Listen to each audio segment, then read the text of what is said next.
Muy buenas tardes, bienvenidos a la nueva entrega de la primera Feria Mundial Virtual del Libro Ciudad de Cabra. Muchas gracias al presidente, nuestro querido Rafael Luna García. Hoy nos acompaña Antonio Varo. Muy buenas tardes, Antonio. Hola, ¿qué hay? Buenas tardes. ¿Cómo estás? Muy bien, gracias a ti y a Rafael, ¿no? por contar conmigo. Muchas gracias a ti, es un gran honor para nosotros. Antonio Varo Baena es natural de Montilla, en Córdoba. Es médico especialista en medicina familiar y comunitaria, así como especialista en medicina preventiva y salud pública. En la actualidad es jefe de la sección de epidemiología de la Consejería de Salud en Córdoba y profesor asociado de medicina preventiva, de la Facultad de Medicina de Córdoba. Es también experto universitario en bioderecho, experto universitario en virus emergentes, máster en bioética y máster en economía de la salud. Antonio Varo es académico correspondiente por Montilla y presidente del Ateneo de Córdoba. Como escritor, su faceta primordial es la de poeta, en la que ha obtenido premios como el Premio Internacional Arcipreste de Ita en 1992, Accessit de Luis Carrillo de Sotomayor en 1992 o el Premio AEFLA de Poesía en 2007. Ha publicado relatos breves, 2 novelas y ensayos sobre poesía, literatura, filosofía y flamenco.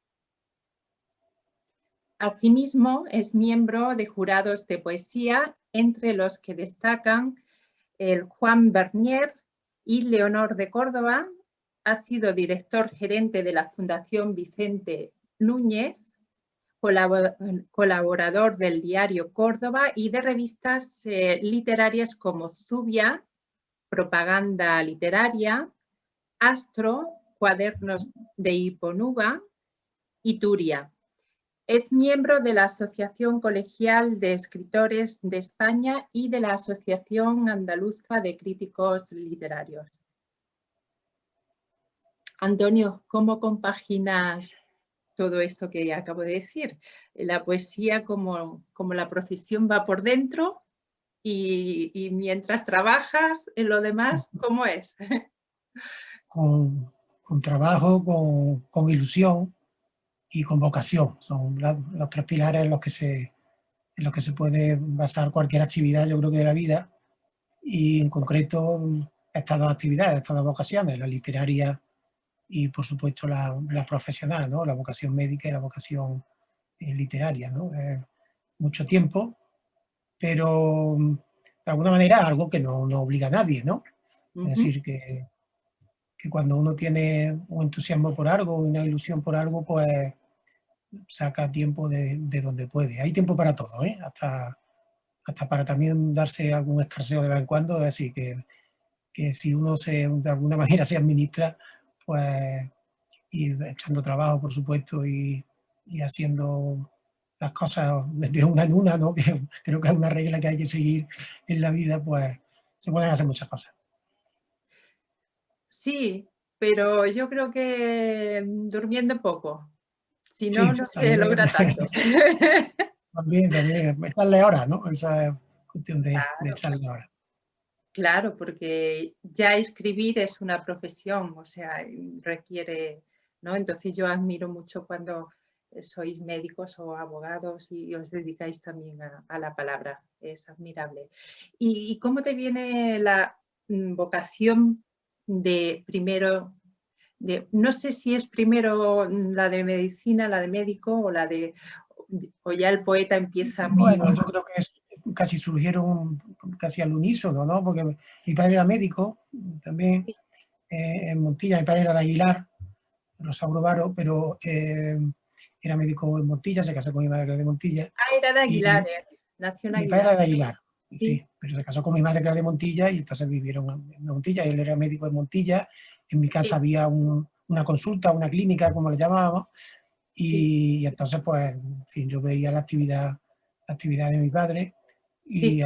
yo me gustó, ¿no? Yo pienso que se despertó de niño ya esa vocación, ¿no? Y la literaria, pues prácticamente casi un unísono, ¿no? Es decir, empecé a leer libros con 8 o 9 años y no he dejado de leer nunca, ¿no? Y entonces eso acompaña, ¿no? Y te lleva por ese camino. Recuerdo el primer libro que leí, sí, Ah, el que yo recuerde que leí, posiblemente, no sé si fue realmente el primero, no recuerdo, Corazón del Mundo de Amici, ¿no? Eh, y el que tendría yo 8 o 9 años, ¿no? sí, Que con recuerdo 8 años. que yo leí, ¿no? Sí, Sí, y entonces a partir de ahí pues ya, porque recuerdo que mi hermana estaba apuntada, mi hermana sí, Maruja, al círculo de lectores, y entonces recuerdo después otros libros como La cabaña del tío Tom, de los primeros libros que leí, ¿no? 10, 11 años, y después ya empecé con una literatura un poco más, también de bestsellers, ¿no? Que era un poco lo que hacía el círculo, ¿no? Que llegaba a mi casa, sí. Chacal, ¿no? O Jerusalén, este tipo de cosas. Bueno, y después ya se puede decir que entré un poco más en la literatura más seria, ¿no? Sí, yo creo que Que por no el quiere decir que esta sentido no sea seria, ¿no? No quiere decir que esta no lo sea, ¿no? Pero en fin, me refiero a otro tipo de a los literatura. clásicos realmente, ¿no? A ya autores, porque la filosofía, por ejemplo, está muy presente en tu poesía, en, Sí, incluso en tu hijo, lo veo, ¿no? En la prosa de tu hijo Rosauro. Cuéntanos, tienes un ensayo sobre Nietzsche, ¿cómo ha influido? sí. Nietzsche me ha acompañado siempre, desde que a Ujú, los 17, 18 años yo leí en ese primer libro suyo tan fundamental. Yo creo que prácticamente lo que escribió Nietzsche después era darle vuelta a ese libro, ¿no? Al nacimiento de la tragedia, que ujú, fue su tesis doctoral. En aquel libro leí una frase que decía: el conocimiento mata al obrar, para obrar hay que estar envuelto por el velo de la ilusión, ¿no? Una frase muy nihilista, pero para mi modo de ver muy atinada, ¿no? Y entonces pues me ha acompañado siempre y lo leo frecuentemente y aparte de su radicalidad, su nihilismo radical, ¿no? Pero tiene mucha fuerza sí, y realmente, aparte de algunos conceptos, ¿no? Que se puede decir que están sobrepasados o anticuados, pero realmente hay un antes y un después, ¿no? En la filosofía con respecto a Nietzsche. Y, en fin, me escribí una vez en una conferencia con motivo del centenario de su fallecimiento, que fue el centenario fue en el año 2000, él murió en 1900, y sí, después se publicó esa conferencia, ¿no? En Andrómeda. sí, que es el ensayo, ¿no? Que Sí, tienes Nietzsche es publicado. temporáneo, ¿no? Sí, sí, lo tengo. Y, y los temas luego que él refleja están presentes también en tu poesía. Y, sí, es un nihilismo, pero claro, tiene tanta fuerza y tiene tanto manejo, un manejo tan bonito de la palabra que hace lo Sí, que es hace. un gran literato, ¿no? La lengua alemana ha sido importante, ¿no? Aparte de los conceptos suyos, ¿no? Y de su filosofía, de su aforismo. Él escribía, salvo el nacimiento de la tragedia, el resto de los libros eran todos aforísticos. Y claro, en los aforismos, también por la poesía, tiene una poesía muy interesante. En su aforismo, él pues estruja bastante, ¿no? El idioma alemán, ¿no? Nosotros, evidentemente, yo no sé alemán, lo leo en traducciones, unas buenas traducciones. Yo empecé a leerlo en Alianza Editorial, ¿no?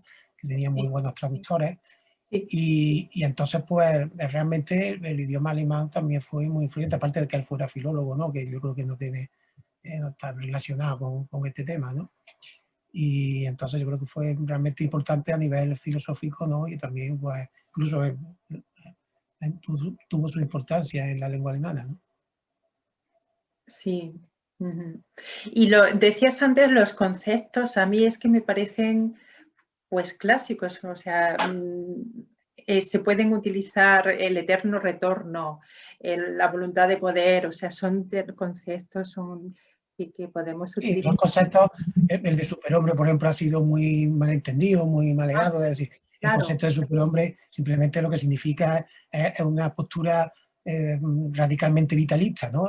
Sí, Sí, sí, la sí, vida por encima de todo, que también está relacionado con el tema del eterno retorno. El eterno retorno, aparte, eso es un concepto muy antiguo, eso ya viene las religiones orientales, ¿no? El tema del eterno retorno ya un poco lo saca a colación, porque un día que está allí sin María, en lo alto de una montaña, por, en fin, una manera casi mística, ¿no? Habla de ese tema, ¿no? Pero también es otra manera de decir que él pensaba en la vida, en su filosofía vitalista como única excusa para este mundo, ¿no? sí, y en esa voluntad de crear, o sea, en la creación, la voluntad de poder era para él también. Claro, él dice que el arte justifica la vida, ¿no? De una manera muy, así, muy tajante, ¿no? Sí, sí, Bueno, no lo sé si el arte justifica la vida, porque hay mucha gente que vive sin haber hecho nada de arte en su vida, aunque demasiado arte es sobrevivir, ¿no?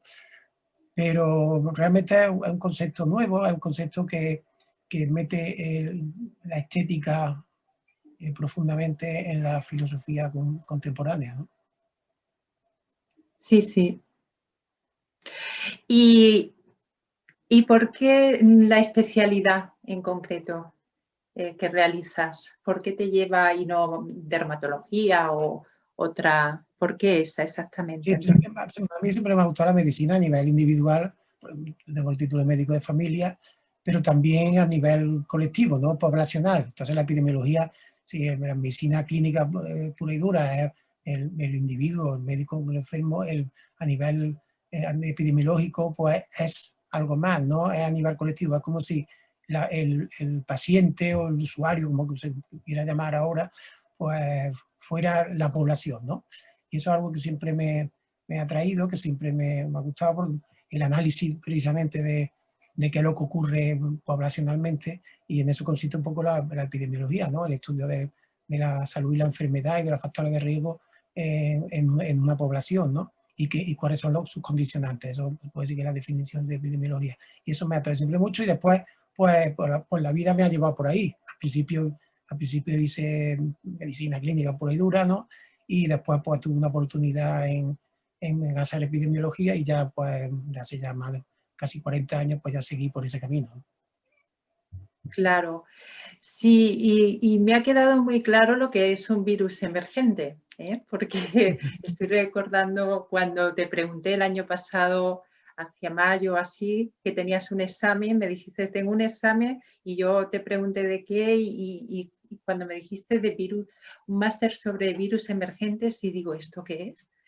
Y no tenía ni Virus idea. nuevo, a fin de cuentas, el coronavirus es un virus emergente, ¿no? Eso es Sí, un virus emergente, un virus nuevo, ¿no? Que, que se que, hace se, visible, ¿no? que produce la enfermedad en el hombre, y es nuevo, que no se conocía anteriormente, Sí, y en eso consiste básicamente un virus emergente, ¿no? Porque produce un problema de salud, en este caso pues más que un problema de salud, una pandemia mundial, ¿no? Lo hice el año pasado, ¿quién me iba a mí a decir que un año después, o al menos, iba a estar trabajando intensamente en este tema, ¿no? El tema de un virus emergente que ha cambiado tanto la vida y que ha cambiado tanto la sociedad, ¿no? Y que todavía lo tenemos aquí presente, y sí. todavía nos quedará un cierto recorrido. Sí, todavía nos queda un poco el choque al principio, ¿verdad? Porque, por ejemplo, cuando uno lee La peste con Albert Camus, piensa que son cosas que ocurren en la literatura, ¿no? Y, y es, aunque sean clásicos, pero realmente uno no piensa que va a pasar a atravesar una experiencia de pandemia, ¿no? Hay otro libro muy interesante de Daniel Defoe, eh, que escribió Robinson Crusoe, que también que escribe Diario de una epidemia, ¿no? Y ese es muy, muy, muy interesante, porque ese es un libro del siglo XVII, Sí, y casi 400 años después, pues, o más de 300 años después, pues ves párrafos que, si lo trasladas al momento actual, no tienes que cambiarle ni una sola coma de qué es lo que ocurría en aquella sociedad londinense con aquella epidemia, ¿no? Y es realmente muy interesante este libro. Hay una casuística de libros respecto a epidemias muy grandes, ¿no? Desde Tucídides, ¿no? Pero Sí. realmente estos dos son posiblemente uno de los más paradigmáticos, ¿no? Como ha citado, La peste de Albert Camus y este diario de una epidemia de Daniel Defoe, ¿no? Mm. Sí, sí. El otro día estuve mirando también, me pareció muy interesante, de Cameron. Y que Bueno, es de también, Cameron también, efectivamente. No, pero no también, recordaba, vamos, no había salido, ¿no? Es de Cameron también, que además concretamente con la epidemia de la peste negra, ¿no? Que entra en Europa sí, en 1348 sí, y produce una mortalidad realmente tremenda, la tercera parte de la población europea, ¿no? Y se desarrolla efectivamente el de Cameron en plena epidemia y lo escribe Boccaccio en plena epidemia. Sí, sería el tercer libro, así, sí. paradigmático. Y es muy buena idea, de reunirse para crear cuentos, cada protagonista cuenta. Esto lo podemos hacer, Antonio, Sí. reunirnos y No sé si contar se nos cada ha día. pasado, si se nos ha pasado ya el tema, pero bueno, No, no, a mí me ha gustado. todavía hay tiempo, todavía hay tiempo. Muy bien. Sí, bueno, yo voy a hacer el poemario de Coral de Amor, que es la reunión de un poema de cada uno de nuestros amigos. Pero esa idea de vivir, ¿no? De retirarse y crear juntos es muy, muy hermosa. Sí, sí, me ha gustado mucho. Ahora, la película me puse a verla y no la paré, no fui capaz. Y luego otro La también, película la película de Pasolini, ¿no? sí, De Cameron, de Pasolini, bueno, al estilo ese de Pasolini tan áspero, ¿no? Es decir, Pasolini tiene un estilo cinematográfico, yo hubo una época que me veía había una sala en Sevilla, en la calle Trajano, de arte y ensayo, que era el cine Trajano, sí, y allí me tragué todas esas películas además que no se ponían en las salas comerciales y que además muchas de ellas estaban censuradas en aquella época, a mediados de los años 70, ¿no? Y allí me tragué yo también me tragué más de un bodrio, ¿no? Pero realmente allí me vi yo todas estas películas, concretamente el de Cameron de Pasolini, y ya digo, a mí me gustó mucho esa película, aunque efectivamente Pasolini no es un cineasta fácil, ¿no? Es un cineasta eh, a base irregular, para mí sí. muy, muy genial, pero también evidentemente es un cineasta difícil, así, ¿no? Para ponerlo, para proyectarlo por la noche en una televisión, no, desde luego. Sí, no, no, el otro día, por eso digo, hoy no, otro día, lo dije para otro día. Y ya me había visto el audio, el cuento de Alan Poe, de La máscara de la muerte roja, y también que él había vivido una experiencia en la cuenta ahí muy real, ¿no? De la epidemia, de la peste. La verdad Poe, que sí, Poe tiene una fama, sí, el otro día leí precisamente un libro de Mario Praz, un crítico italiano, sí. eh, que lo ponía de vuelta y media, ¿no? Ah, Porque sí, se había exagerado, ¿no? El asunto de Poe, que Poe, Poe en la literatura anglosajona no está considerado y solamente está considerado fuera de la literatura anglosajona, ¿no? Al resto del mundo le gusta Poe, pero a los anglosajones no, ¿no? No sé si es verdad que es posible que se haya exagerado la influencia porque además incluso dice a quien copia y todo ese tipo de cosas, ¿no? Pero vamos, aparte de esto, de la opinión de Mario Prat, sí, a sí. mí siempre me ha gustado Allan Poe, ¿no? Y siempre su relato, incluso su poesía también es muy interesante, ¿no?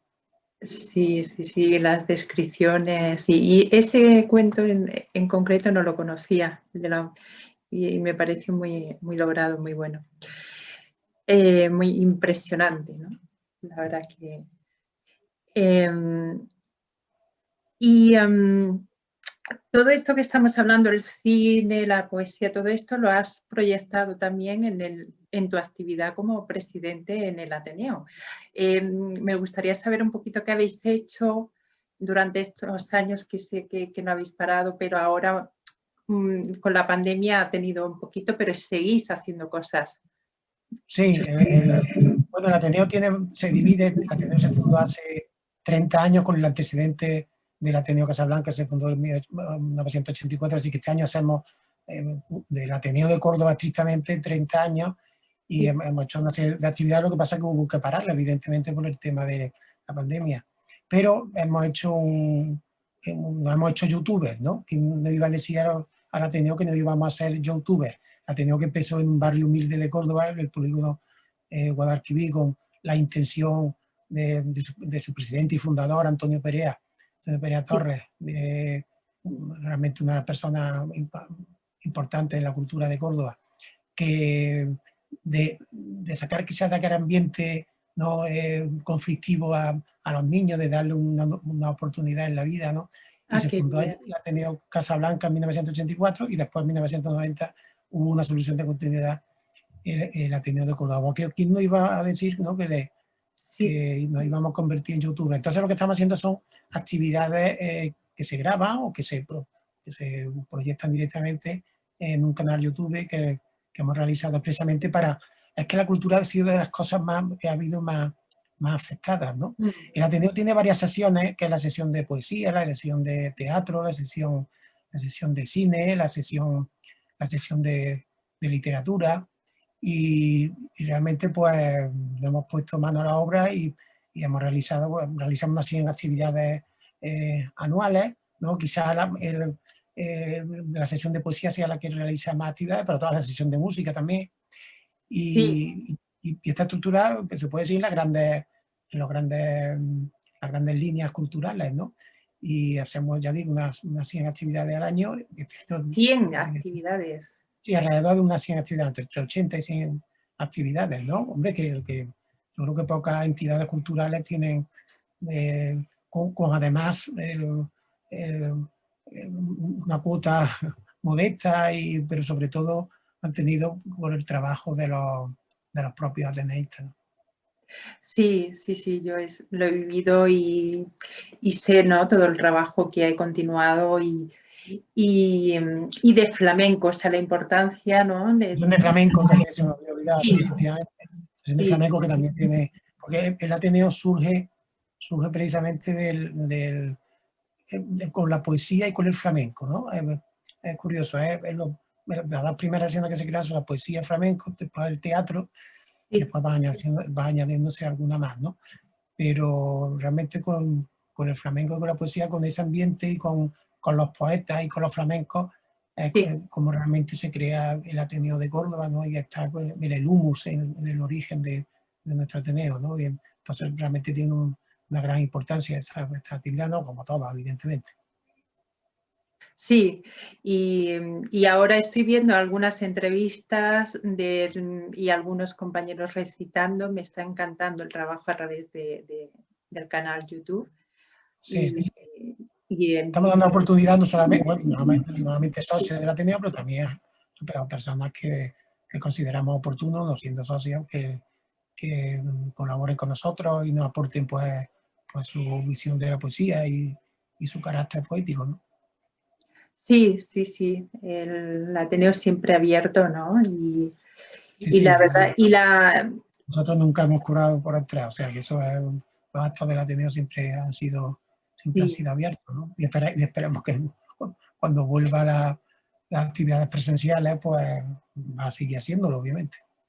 Sí, además tenemos una pendiente, Antonio, que es la del recital de homenaje a Becker. Homenaje a Becker, ¿no? Sí. Que se quedó esa semana suspendido por... Sí, se quedó aplazado, más que suspendido, pues, se quedó aplazado. Eso se retomará y se hará en el momento oportuno. Sí, porque yo sé más que Becker para ti es muy importante. Sí, yo creo que es una de las cumbres de la poesía española, ¿no? Hay 3 cumbres, ¿no? Que se pueden decir que son San Juan de la Cruz, Gustavo Adolfo Bécquer y Antonio Machado, y al lado de ellos, pues casi al mismo lado, pienso yo, pues hay muchos más, ¿no? Garcilaso, Santa Teresa, Manuel Machado, el hermano Antonio, Vicente Alessandre, Vicente Núñez, que no sé si se ve que lo tengo ahí detrás, un dibujo de Vicente. Sí, es él, sí. El Vicente Núñez, sí, yo creo que al lado de ellos está este grande figura Claudio Rodríguez, que para mí es uno de los grandes poetas del del siglo pasado en España, ¿no? Pero Bécquer yo creo que es una de las tres cumbres de la poesía española.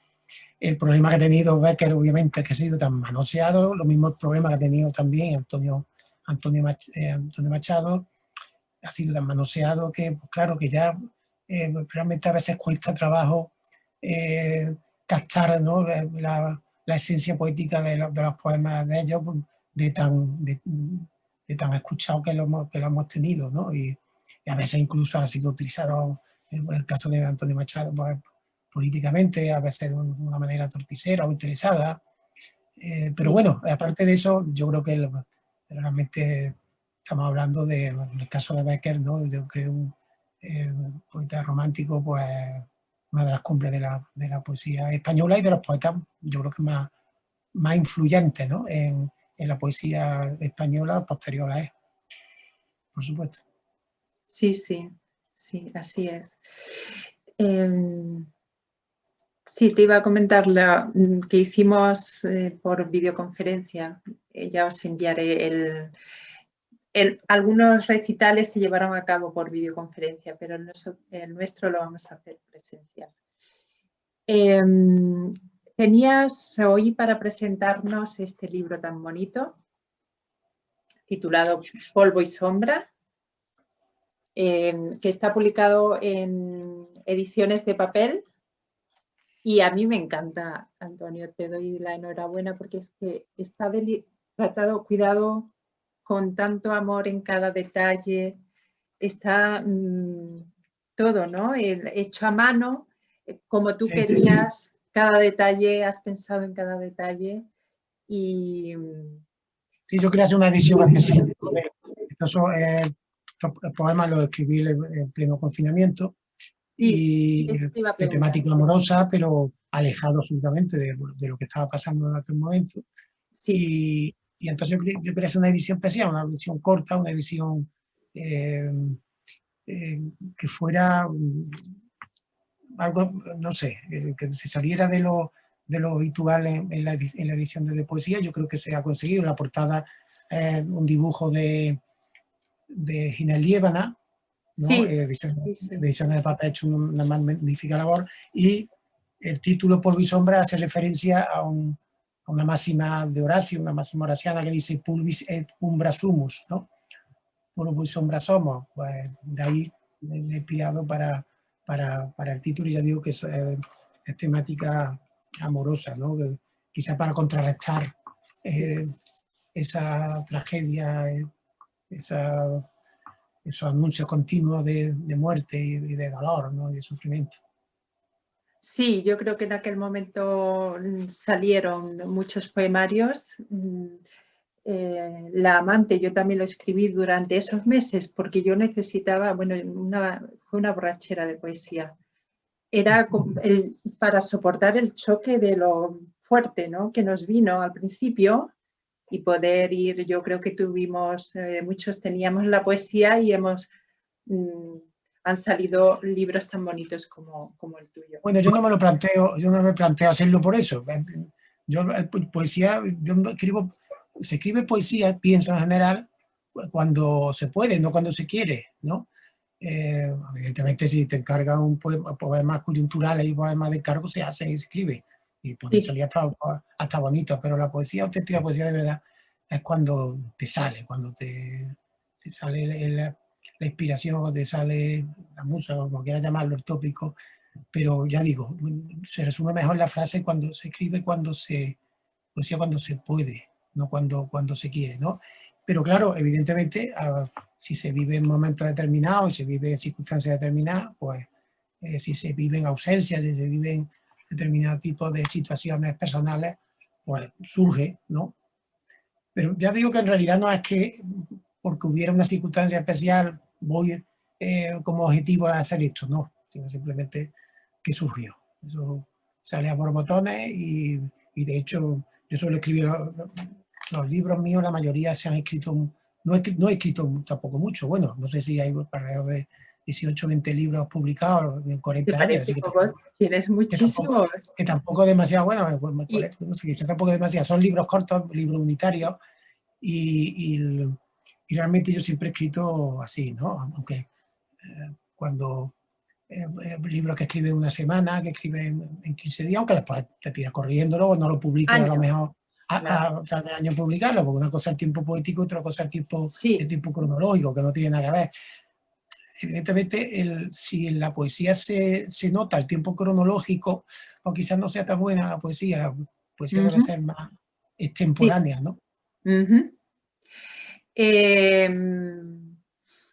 Claro, es que has hecho teatro, has hecho 2 novelas, estás con la tercera, o sea que la verdad que me parece que tienes una obra muy fecunda, muy extensa, de muchos años de trabajo, aunque algunos sí que habrás tardado menos, ¿no? Sí, Pero la novela se tarda mucho más, obviamente. Algo que estoy ahora bastante metido, que se han quedado interrumpidos precisamente, se han quedado 2 obras de teatro en proyecto, y sí yo que no van sé a si salir. ya se retomará después, ¿no?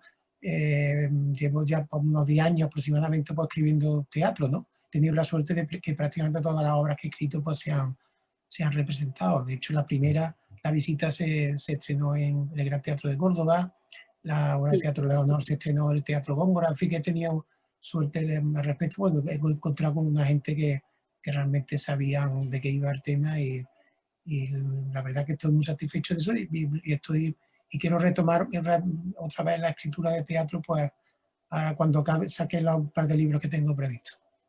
Sí, estás con la tercera novela, estás también con el ensayo que tienes sobre la pandemia de artículos, la Sí, recopilación, estás sí. en ello también, o sea que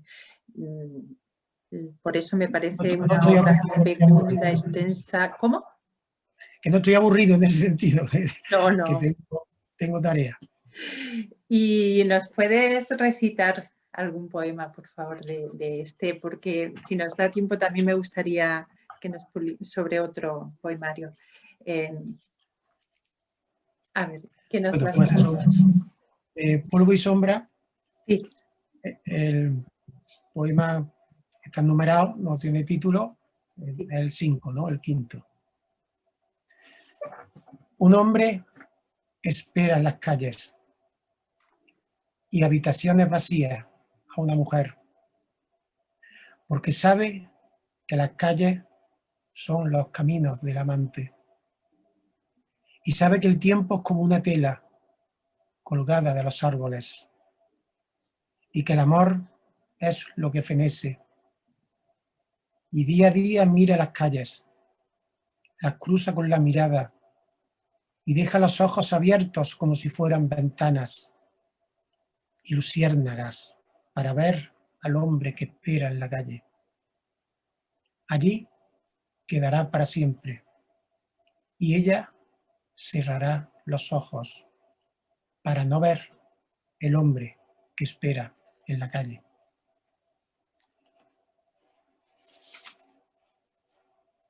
Qué bonito, Bueno, Antonio. eso es del libro Polvo y Sombra.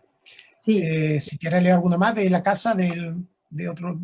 sí, a mí es que me gustan todos, si nos recitas, Sí, sí.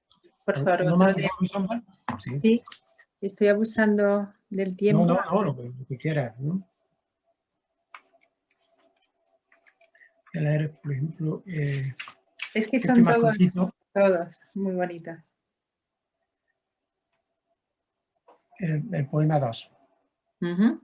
Nos obliga a la distancia. Cuando aún conservo la huella de la textura de un pecho entre las líneas de la mano. Pero el deseo es duro. Vuelve para escanciarse en la copa solitaria cuando el recuerdo pervive. Como un caballo inquieto, regurgita la sangre.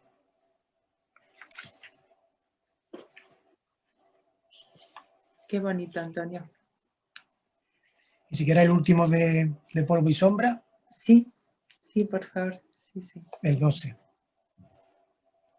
Escribo sobre el amor, como si el amor existiera, en esa muchacha de cabellos color cereza y boca de almíbar, hecha de luces y voz ingenua, de emoción y algo de misterio, que imagina el mar y habita la tierra, y que viaja a través de la vida como si el desamor no existiera. Y del libro La casa, es uno de La casa es uno de mis libros más queridos, ¿no? Sí, es que me estaba disfrutando, ¿no?, de los versos que acabas de... Porque son todos que invitan a la reflexión. Uno se queda pensando, ¿no? O sea, son bellos, pero también son muy existenciales. Y de los que dejan pozo, ¿no? Se dice, ¿no? De lo que dejan, lo que está escrito. Pozo con ese, no con Z, ¿no? No pozo. Y, que lo que decías antes, que se nota que están escritos de verdad, con el corazón, ¿no? Eso se nota. Y este libro lo tenemos en la librería Luque, ¿verdad, Antonio? Porque Sí. yo lo tengo aquí, pero quiero que los demás conozcan este libro tan bonito, ¿no? Que puedan, entonces, en la librería Luque en Córdoba Cuando y uno publica lo hace para que los demás lo lean, pues si no, no publicaría, se lo guardaría en un cajón, como hizo Emily Dickinson, y ya está, ¿no? Y después se descubrió que era una de las grandes poetas de la historia de la literatura, ¿no? La poeta norteamericana, ¿no? Tenía escrito miles de poemas. Si uno publica es porque efectivamente quiere que los demás lo lean, ¿no? Sí, sí, sí. Y, por ejemplo, La casa, que no lo conocía y me ha emocionado mucho también, ¿no? Además está publicado por nuestro querido José María Molina Caballero en Ánfora Nova, que le mandamos un saludo muy cariñoso a él y a su mujer y a la hija. La hija también está escribiendo, es muy joven y está escribiendo muy bien ya, ¿eh? Ya he leído algunas cositas. Y un abrazo para José María. Sí, les mandamos un abrazo y si nos lees unos poemas, los que tú quieras, Antonio. Sí, la colección Furanova es también una bella edición tan Sí, cuidada que hace José María Molina, ¿no? sí, lo hace. Pues voy a leer El Dorado. Dorado hace una alusión doble, puede decir, en un sentido polisémico, ¿no? A mi madre le gustaba la tarde, cuando las muchachas uniformadas limpiaban los dorados con un algodón mágico. Y ella, con los dedos negros de tanto dar, tomaba el café reposado. En tarde tan caótica, chillidos y radionovelas guardaban un orden certero. Antonia, la Tata, Carmeli o la Rosy murmuraban y limpiaban. Y las tardes eran largas como el universo, como el resplandor dorado de los bronces, que nadie sabía por qué limpiar, porque nadie miraba. A mi madre le gustaba las largas tardes del verano. ¿A quién no le gusta esas tardes eternas y perfectas? Y entre tarde y tarde nunca supe de sus deseos ni sus certezas. Qué Sí, bonito. realmente uno piensa en los padres, en las madres, en fin, sobre todo, ¿no? Pensando que casi que no tienen una manera un poco extraña, ¿no? De que no son personas individuales, ¿no? Sino que son personas dedicadas exclusivamente a nosotros, y cuando te das cuenta que no las tienes, pues dices, perdimos quizás la oportunidad de entenderlas mejor, de saber que lo que querían ellos era lo que nosotros estamos queriendo ahora, en fin. Pero me imagino que eso le pasa a todos los hijos, y me estará pesando a mí con los míos también seguramente. Sí, lo encuentro también, sobre todo cuando habéis perdido a un padre o una madre muy pronto, ¿no? Eso Sí. está. Y aquí se nota que te quedaste con muchas ganas de conocer más, de compartir más. Y eso está muy presente también en esa nostalgia, ¿no? En tu novela, perdón, en tu poesía. Y está la infancia, el dorado de la infancia, ¿no? En este poema. Sí, Paraíso Perdido, ¿no? El tópico del Paraíso Perdido, sí. Sí. Efectivamente. El dorado como, por eso decía que era polisémico. El dorado era cuando decía a mi madre, a la muchacha, esta tarde toca, pero solía ser una tarde de verano, limpiar los bronces, la mayoría eran de Lucena, ¿no? Y se ponía a limpiar aquello, ¿no? Y allí se fumaba un cierto guirigay, mucha vida, una charlando, otra gritando, otra diciendo unas cosas, ¿no? Y realmente ese era el paraíso de la infancia, ¿no? Paraíso en el que la muerte no existe, ¿no? Y era el dorado como el sitio, el lugar mágico, el lugar adoptado, mitificado, el mito, ¿no? El mito de la infancia, y el dorado físico de los, del bronce, de los cobres que se limpiaban ese día, ¿no? Sí, además me lo recordaste porque yo había olvidado ese algodón que venía en unas latas Sí, así. Lo había una olvidado por especie de algodón completo. mágico que al limpiar el cobre o el bronce, pues se ennegrecía, ¿no? Se Sí, ponía negro, negro, ¿no? y Y era blanco, producía se ponía, un brillo, sí, pero sí, y de se me había diamante. olvidado y al leer tu poema el otro día El cobre lo brillaba aquello de una manera. me vino el olor, me vino el escenario, ¿no? de la infancia. No Y recuerdo, el no ruido, recuerdo la marca. Sí, sí recuerdo que eran unas cajitas redondas sí. en donde venía, ¿no?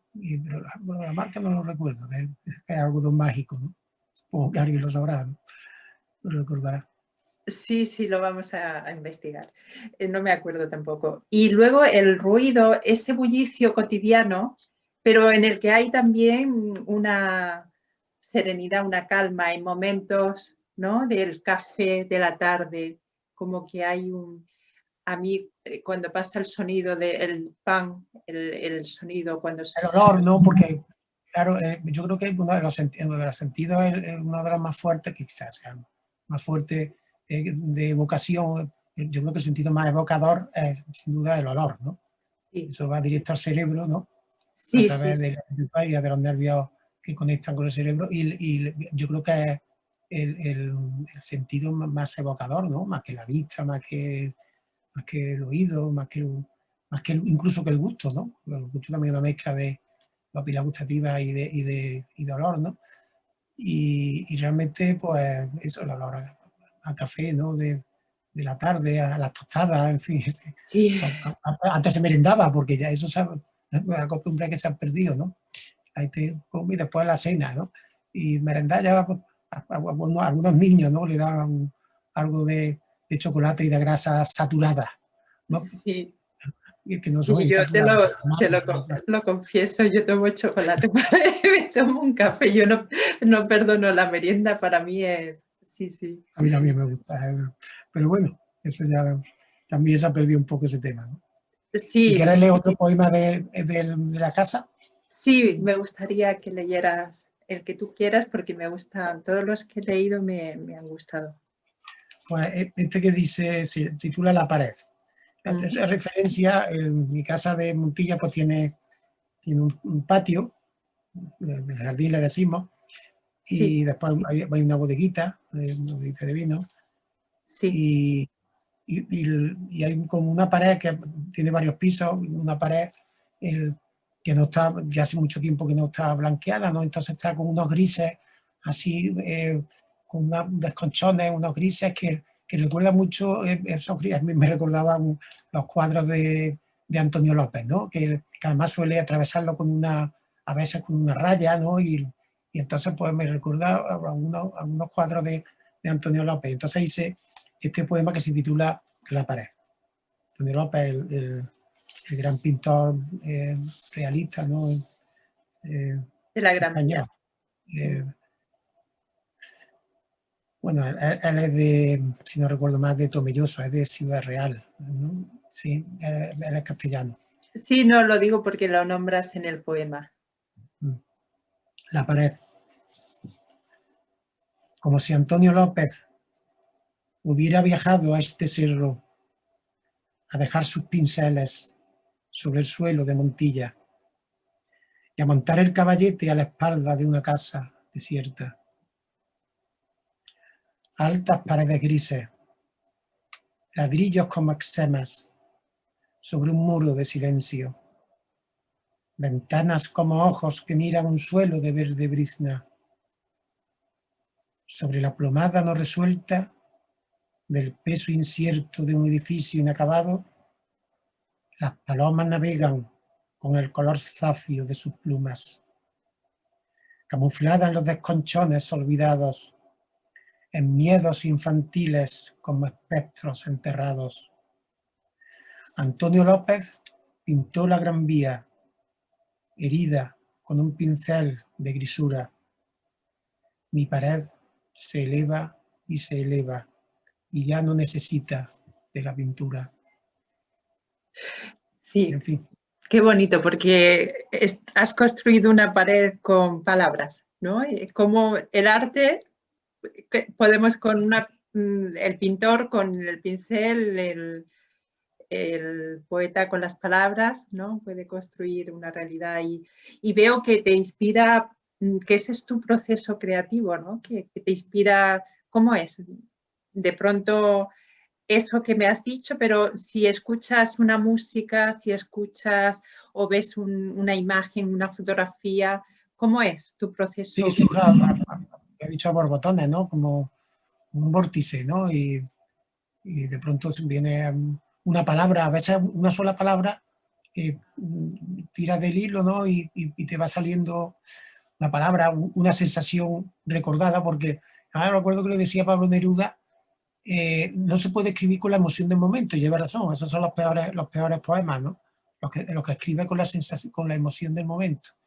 Hay que escribir con la emoción recordada, ¿no? Y, y esa emoción recordada puede surgir, ya digo, de, de algún, de algún contacto de los sentidos con la realidad, de la visión de una imagen, de escuchar una palabra, una música, como bien has dicho, o simplemente de la quietud, ¿no? A veces también hay del silencio, a veces hay que, no tiene por qué ser tampoco silenciosa, puede ser una quietud. Realmente en el mundo que vivimos rara vez podemos tener silencio, ¿no? Siempre hay algún tipo de ruido alrededor. Pero surge muchas veces de la contemplación y de la quietud, ¿no? De ese espíritu reposado, por decirlo de alguna manera, ¿no? Y de esa quietud, de esa manera de aprender, no de aprender, de aprender las cosas, pues surge de pronto pues, poemas, surge una frase, surge, y uno va tirando del hilo y a veces surge un poema y a veces no, y a veces pues uno rompe lo que ha hecho y otras veces pues lo deja escrito, como decía Horacio en la epístola a los Pisones, déjalo 9 años en el bolsillo izquierdo el poema. Un poco le decía que no se apresurara, que no tuviera prisa, aunque yo me voy a decir que precisamente el polvo y sombra ha sido escribirlo prácticamente y publicarlo, ¿no? Bueno, las circunstancias son así, ¿verdad? Sí, sí, eso es muy... Fíjate que ha sido el primer poemario que yo he publicado, La amante, durante la pandemia. Sin embargo, después han salido poemas que tenía publicados, escritos desde 1999. O sea que literatura que no importa que pasen los años, mejor porque está más trabajada, o sea, no hay prisa, ¿no? Sí, Y sí. a veces, no sé si te pasa alguna cita, hoy he empezado un poema, se titula El poeta y su circunstancia, y es un guiño a Ortega y Gasset. Ortega, claro, Sí. muy orteguiano, un título muy orteguiano. Sí, de pronto cualquier cosa, ¿no? Porque yo dije un día en el recital que me invitaste, estuvimos aquella tarde tan bonita en el círculo, en el Real Círculo de la Amistad. Sí, Y era un acto sí, a través de la de la academia, fundación de la Academia, la fundación de la academia. de la Real Academia. Entonces, ese día dije, es que todo es poesía y nadie me dijo nada. Y, o sea, lo dije como una provocación, ¿no? Pero es que nadie me dijo nada, pero es que realmente, Antonio, yo creo que llega un momento en que todo es poesía, ¿no? Lo que pasa que Auden, el gran poeta inglés, sí. Auden decía que la poesía es de todos, ¿no? Y que cada uno puede ser poeta. Claro, también sabemos que Auden tenía ese tipo de mentalidad, ¿no? Muy progresista, muy a su manera, ¿no? Pero no sé si exactamente así, cada uno tiene poesía, porque también hay quien decía que Joseph Brodsky, el poeta ruso, Sí, que la gran poesía se mide en milímetros, ¿no? Es decir, que él dice que gran poesía, ¿por buena qué? poesía, que la gran poesía se mide en milímetros, así que hay poca, en realidad, buena Ah, poesía, ¿no? Joseph sí, Brodsky, poeta ruso, que decía, sí. la gran poesía se mide en milímetros, ¿no? Entonces, De lo poco que claro, hay. de que realmente no es tan fácil escribir buena poesía, se refería, ¿no? Joseph Brodsky, ¿no? Y un Claro. poco la antítesis de entre los dos extremos, supongo que hay un punto medio, ¿no? Sí, sí, yo me conformo con sobrevivir, Antonio. O sea, no, para mí la poesía ya me conoces un poquito, ¿no? Y antes cuando decías que no siempre, es que a veces uno tampoco está para escribir. Lo de la emoción es muy interesante, llevaría a otra conversación, pero que a veces es que realmente esa persona está tan mal que no puede pintar, no puede escribir, no puede, ¿no? Sobre todo cuando ha pasado por un Sí, momento. hombre, evidentemente, claro, hay una interacción entre el arte y el artista, ya sea pintar un cuadro, hacer una escultura o escribir un poema, obviamente, ¿no? Y esa interacción es absolutamente necesaria, además es ineludible, ¿no? Esa interacción entre el arte y el artista es absolutamente ineludible, ¿no? Pero me refería un poco a que hay que escribir poesía, no aquello desde una cierta distancia, ¿no? Para que no surja, ya digo, esa impetuosidad, esa visceralidad del momento. Lo que pasa es que evidentemente hay poetas geniales que incluso escribiendo de esa manera, pues le sube una gran poesía, ¿no? Sí, sí, sí. Algunos son tan puros que uno sabe que ese poema va a funcionar porque ha salido de algo muy, muy profundo, ¿no? Pero otros es mejor dejarlos y otros que no aparezcan ni siquiera. Todo ese es el proceso creativo, ¿no? Y me ha encantado que lo compartas con nosotros esta tarde y no sé si te apetece contarnos algo más o recitar alguno. El poemario de la casa lo podemos encontrar en la librería. Claro que también hay algunos ejemplares, sí. Sí, ¿no? Ellos suelen tener ahí también Sí. Y si quieres comentarnos alguna cosa más que no... No, agradeceros, simplemente agradeceros que hayáis contado conmigo para presentar el libro en esta feria y por supuesto que, vamos, primero que he estado súper agradable en esta tarde con ustedes y nada, que, en fin, a vuestra disposición para cuando queráis. Muchas gracias, Antonio. De verdad ha sido un gran honor y una gran alegría. Un abrazo y hasta pronto. Un abrazo. Hasta pronto.